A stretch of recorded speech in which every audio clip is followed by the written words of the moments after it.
सगळ्यांना नमस्कार. अर्चिस ही डायटिशियन आहे, न्यूट्रिशनिस्ट आहे. विशेषतः फॅमिली डाएट याविषयी आपल्याला जे प्रश्न असतील त्याच्याविषयी आपण गप्पा मारू.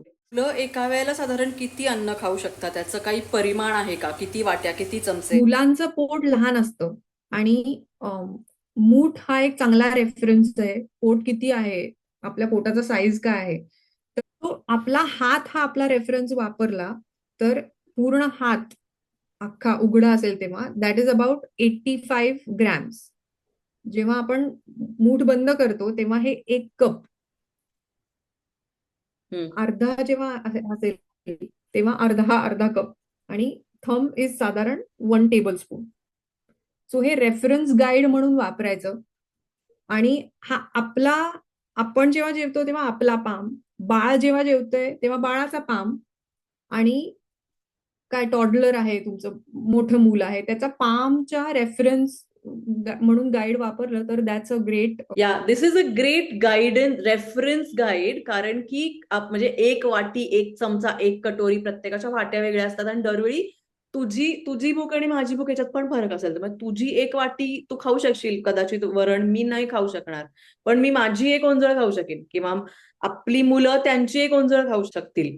माझा स्वतःचा हात हेच माझ्या भुकेचा रेफरन्स म्हणून वापरणं ही भन्नाट आयडिया आहे. हा आपला हात, प्रत्येकाचा हात हा एक रेफरन्स वापरला तर तेवढं तेवढं जेवण आपल्याला साधारण लागतं एका जेवणात. ओके, म्हणजे आपण म्हणू की एवढी 1 पोळी आपण खावी असं काही आहे का? एवढी 1 पोळी आपल्याला खायची आहे.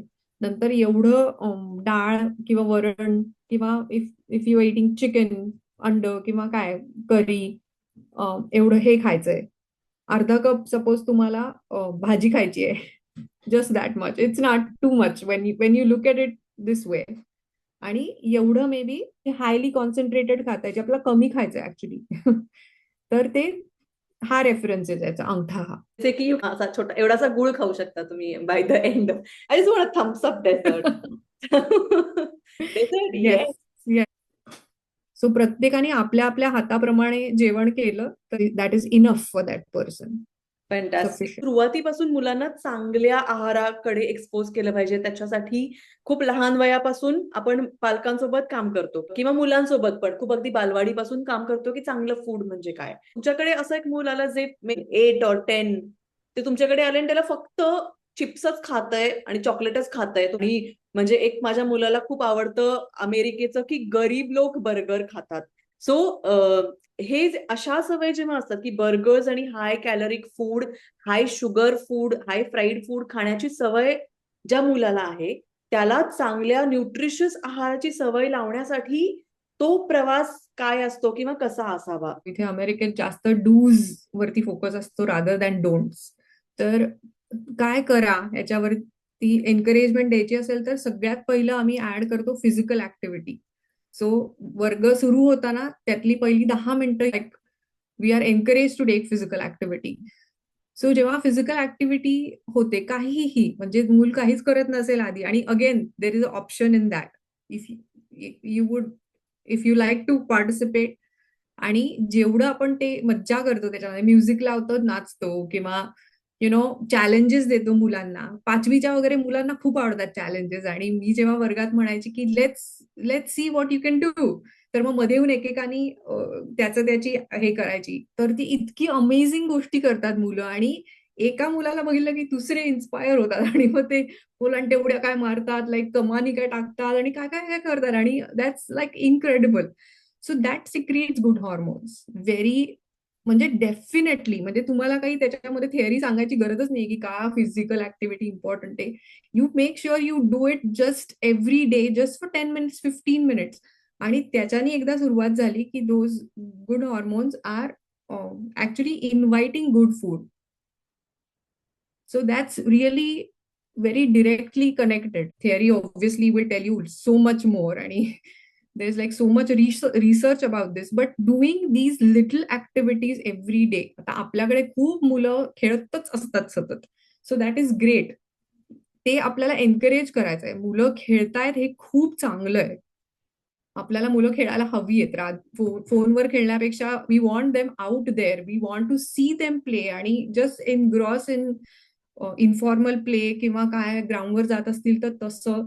सो त्याच्यामधून त्यांची वाढ आपोआप होतीच आहे नॅचरली. उंची वाढतीये, स्टॅमिना वाढतोय, मसल स्ट्रेंथ वाढतीये, इम्युनिटी वाढतीये. सो त्या सगळ्या गोष्टी होतातच आहेत. त्यामुळे त्याच्या अलाइड अजून काय करू शकतो, आता काय टीव्हीवरती बघून बिचारे मुलं तरी काय करणार असं होतं.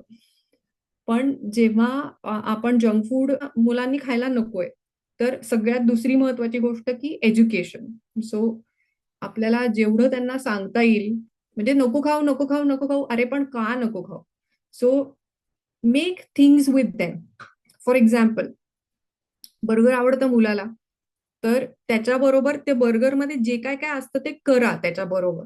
उदाहरणार्थ ब्रेड. ब्रेड कसा बनवतो? बाहेर आता बर्गर मध्ये जो ब्रेड असतो ऑब्व्हियसली तो मैद्याचाच असतो. ब्रेड बनवायचा, पॅटी मध्ये असतं, फ्रेंच फ्राईज बनवा लाईक बरोबर.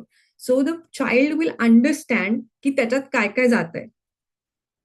आणि उदाहरणार्थ आता आपण किती तेल वापरतोय, आपण फ्रेंच फ्राईज तळणार आहे, सो किती तेल पितंय ते मोजा त्याच्याबरोबर.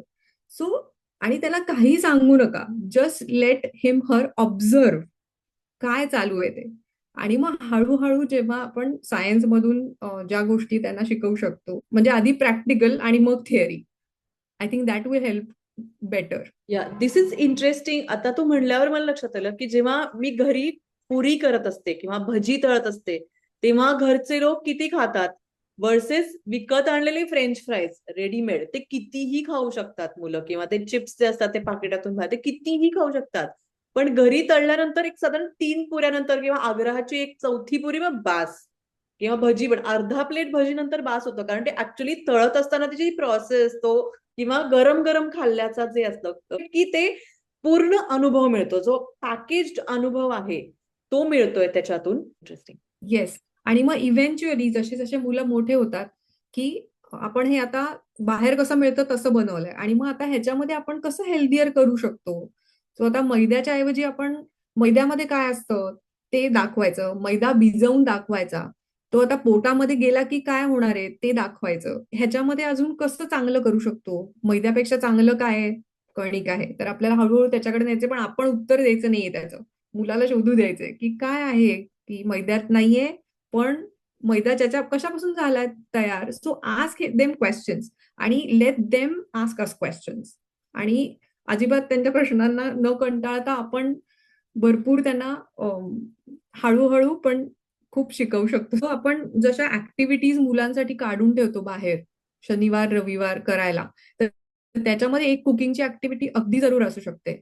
म्हणजे आणि मुलाला चॉईस देऊ शकतो आपण की हे करायचंय का हे करायचंय.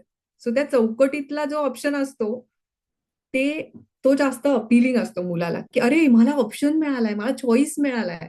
So that feeling is great for the child. म्हणजे ते ते मी खूपदा विचारते डब्यामध्ये की पोळी भाजी असते आणि म्हणजे बोर होतं, मी समजू शकते. तर कशी देऊ पोळी भाजी? पोळी भाजी वेगळी देऊ का रोल करून देऊ? आणि मग सडनली दे आर लाईक की ओ हा हा चॉईस आहे आपल्याला, हा रोल करून दे.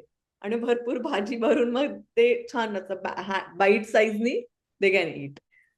वेगवेगळ्या भाज्या, आता भाजी पण खाताना आम्ही सांगतो की parts of the plant, consider the parts of the plant. म्हणजे आता कंदमूळ आपण खातोय का, त्याची भाजी खातोय का, किंवा स्टेम व्हेजिटेबल खातोय का, लिफी व्हेजिटेबल खातोय का, फ्लावर व्हेजिटेबल खातोय का, सीड व्हेजिटेबल्स खातोय का. So there are so many different 6 different types of parts of the plants. आणि व्हेजिटेबल्स आपण जेवढी व्हरायटी खाऊ त्याच्यामध्ये तेवढं जास्त फायद्याचं आहे आपल्याला, कारण की प्रत्येकातून मायक्रोन्युट्रिएंट्स वेगवेगळे मिळणार आहेत. रूट व्हेजिटेबल मुलांनाच विचारा कुठलं कुठलं मूळ खायचंय तुला. So you give them a choice की आज आपण रूट व्हेजिटेबल आणायला जाणार आहे, तर तुला काय पाहिजे, बीट पाहिजे का, गाजर पाहिजे का, give them options, give them those choices. नंतर स्टेम व्हेजिटेबल, तसं लिफी व्हेजिटेबल मध्ये भरपूर व्हरायटी आपल्याकडे. So make sure they choose from that array. आणि खूप महिने म्हणतील नाही मला फक्त पालकच पाहिजे, पालकच पाहिजे, पालकच पाहिजे. Eventually they will move to methi, मग दे विल मूव्ह टू लाल माठ, दे विल मूव्ह टू हिरवा माठ, शेपू, वॉट एव्हर. सो त्याच्या त्याच्या पुढे जाऊन पण वेगवेगळ्या भाज्या आपण ट्राय करू शकतो. So variety is a king. जेवढे विविधता आणू आहारामध्ये तेवढं आपल्याला वेगवेगळे न्यूट्रिएंट्स मिळणार आहेत. कारण there are at least 40 nutrients that are necessary in everyday life. We cannot make our food. We have to get all the nutrients from outside. So तेवढे वेगवेगळे न्यूट्रिएंट्स मिळायचे असतील तर best way is to go for variety of fruits and vegetables and grains, protein. पण मला Tottochan मधलं जे एक कन्सेप्ट आहे तोत्तोचान पुस्तकामधली, की तुम्ही डब्यातून एक डोंगरावरचं आणि एक समुद्रातलं आणलंच पाहिजे. तसं आपण म्हणू शकतो की आपल्या झाडाचा कुठला ना कुठला पार्ट आपल्या दिवसभराच्या जेवणात असला पाहिजे. सो मुळातलं एक, खोडातलं एक, पानातलं एक, फुलातलं एक, फळातलं एक आणि बी मधलं एक, अशी सगळी व्हरायटी आपल्या ताटात दिवसभरात असली पाहिजे. हे मुलांसोबत फॅमिलीनी करण्याचा एक खूप छान एक्सरसाइज आपण ओव्हर द वीकेंड नक्कीच करू शकतो. पाणी मुलं पित नाहीत असा प्रश्न खूपदा शाळांमध्ये पण येतो. 6 महिन्यानंतर आपण म्हणतो की मुलांना अन्नासोबत पाणी सुद्धा द्यायला पाहिजे आणि पुरेसं पाणी बाळांनी प्यायला पाहिजे. किंवा नंतर मोठी पण मुलं शाळेमध्ये गेलेली असताना पाणी पुरेसं पित नाही. तर पाणी मुलांनी पुरेसं प्यावं याच्यासाठी काय करता येईल? इथलं काम आमचं वेगळ्याच प्रकारचं आहे. कारण की इथे खूप मुलं सोडा पितात. तर ते सोडा न पिता तुम्ही पाणी कसं प्याल ह्याच्याकडे नेण्याचं आमची डिरेक्शन आहे. जे जरा वेगळाच चॅलेंज आहे.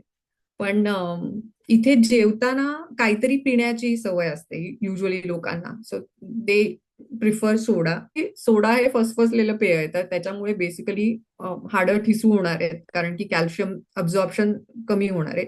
तर त्याच्यामुळे त्याला सबस्टिट्यूट काय, तर इथे आम्ही वी एनकरेज ड्रिंकिंग वॉटर. मग बॉटल्स देतो मुलांना आणि त्याच्याबरोबर स्टिकर्स देतो. सो ते त्यांचे पुन्हा दे गेट द चॉईस की कुठला स्टिकर पाहिजे तुला त्याच्यावरती, कुठले 2 स्टिकर. मग ते त्यांची बॉटल त्यांनी बनवली, त्याच्यावर स्टिकर लावले, then they have a story around it. आणि मग we are gonna make sure की you carry that bottle everywhere आणि finish 2 bottle fulls every day. आणि when you finish 2 bottlefuls, you get a star the next time we meet. Kids like stars, kids like stickers. So it's a very small thing to do, पण they get 1 sticker every day आणि it just encourages them की ओ आज मी केलं, आज मी केलं, आज मी केलं आणि पूर्ण महिनाभर मला चांदण्या मिळाल्या. So that's something interesting. पाणी पिण्यासाठी अजून एक आहे की पालकांनी मुलं जेवढी लहान आहेत तोपर्यंत स्वतः सवय लावायची बाटली न्यायची कुठेही बाहेर जाताना. स्वतःची पण आणि मुलांची पण. When they see you drinking water, they drink water. किंवा आता बागेत जातोय तर बागेतून खेळल्यानंतर दे गोना फील थर्स्टी. तर तहान लागल्यावर पाणी उपलब्ध असणं हे पण खूप महत्वाचं आहे. कारण की आपण जेव्हा बॉटल कॅरी करतो तेव्हा it's just we know the water is clean आणि इट्स हँडी आणि reusable bottle is best way for everybody. खेळल्यानंतर मुलं दमतात आणि मग ते रडरड करायला लागतात, चिडचिड करायला लागतात आणि पटकन आई बाबा त्यांना खाऊ घालतात एकदाच. तर हे खरंय की पहिल्यांदी पाणी द्यायचं आणि नंतर खाऊ द्यायचं. कारण की मूल चिडचिड करतंय याचा अर्थ की त्याला भूकच लागली आहे असं नाही होत. पहिल्यांदी पाणी देऊन त्याला थोडंसं शांत करायचं आणि त्याला कळतं की अच्छा आपल्याला तहान लागली होती. तर ही तहानीची जाणीव मुलांना करून देणं पण हे महत्वाचं आहे. मुलाची स्वतःची बाटली असते तेव्हा उष्ट करू नको किंवा हे सगळ्यांना प्यायचंय, सगळ्यांचे वरून पी. ह्याच्यामधून पाण्याचं लाईक कमी होऊ शकतं कन्झम्पशन मुलाचं. सो जेव्हा रिहायड्रेशन इज एक्स्ट्रीमली इम्पॉर्टंट. जेव्हा तहान लागली आहे तेव्हा पाणी प्यायलं पाहिजे आणि ते हाताशी असलं पाहिजे. खूप महत्वाचं. कोणाला विशेष डाएट चार्ट आणि विशेष कन्सल्टेशन हवं असेल तर खाली डिस्क्रिप्शन बॉक्समध्ये लिंक टाकली आहे. त्याच्यामध्ये क्लिक करून तुम्ही तुमच्या फॅमिलीसाठीचं एक कन्सल्टेशन अपॉइंटमेंट जरूर घेऊ शकता. आत्ता आपण इकडे थांबूया आणि पुढचे अनेक प्रश्न घेऊन पुन्हा भेटूया. अर्चिस आपल्यासोबत पुन्हा जॉईन होईल. तुम्हाला काही प्रश्न असतील तर कमेंट बॉक्समध्ये नक्की लिहा आणि the milky way to health या चॅनलला सबस्क्राईब करा. असं नाही की मुलं सिलेक्टिव्ह खाणार म्हणून सिलेक्टिव्हच त्यांना द्यायचं. Exploration of course. अर्थाचा बॅलन्स पण असतो की अन्न वाया घालवू नका. ही आपल्याकडचे प्रचंड मोठे संस्कार असतात. सो मुलांना जे माहिती नाहीये ते आपल्याला माहिती आहे. पण आपल्याला काय माहिती आहे, तर आपल्याला माहिती आहे की to make sure nutrition is going well. ही सगळी तत्व आपल्या भारतीय डाएटमध्ये कशी आणता येतील ह्याविषयी सविस्तर गप्पा मारू पुढच्या भागात.